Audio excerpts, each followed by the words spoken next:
శ్రీ సత్యసాయి జిల్లా ధర్మవరం పట్టణంలోని మాంగళ్య షాపింగ్ మాల్ ను మూసివేయించాలంటూ ధర్మవరం వస్త్ర వ్యాపార సంఘం ఆధ్వర్యంలో మంత్రి సత్యకుమార్ యాదవ్ ను కలిసి వినతి పత్రాన్ని అందించారు. మాంగళ్య షాపింగ్ మాల్ పెట్టినప్పటి నుంచి తమ వ్యాపారాలు తగ్గాయని, నష్టాల్లో కూరుకుపోయామంటూ ఇక తమకు ఆత్మహత్యలే శరణ్యమని మహిళా వస్త్ర వ్యాపారులు మంత్రితో తెలియజేశారు. త్వరలో దీనిపై నిర్ణయం తీసుకుంటామని మంత్రి వారికి హామీ ఇవ్వడం జరిగింది.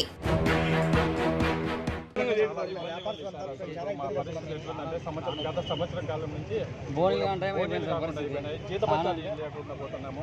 ఈ పరిస్థితి ఇలాగే కొనసాగితే రైతు కార్మికులు, మన చేనేత కార్మికులు మా దగ్గర మేము కూడా ఆత్మహత్య చేసుకోవాల్సిన పరిస్థితి ఏర్పడింది సార్. చాలా ఘోరంగా ఉంది సార్ మా పరిస్థితి. అర్థం చేసుకుంటాను. ఉన్నత విద్య కూడా ఎంబీఏ చేశాను సార్.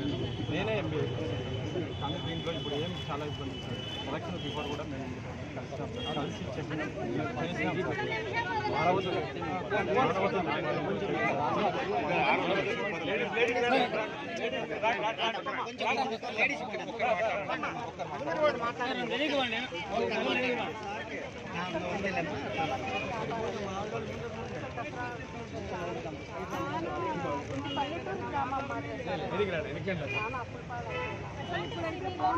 లేదన్నా ఇంత పెద్ద మాల్ చాలా ఇబ్బంది పడతాము, చాలా ఇబ్బంది పడతామన్నా.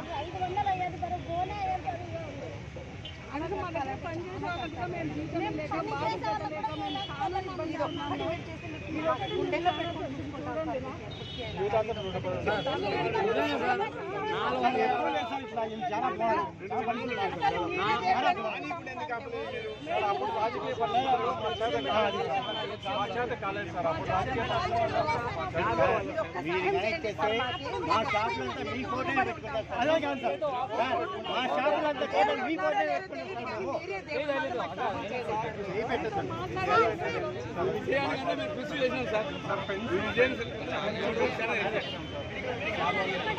సార్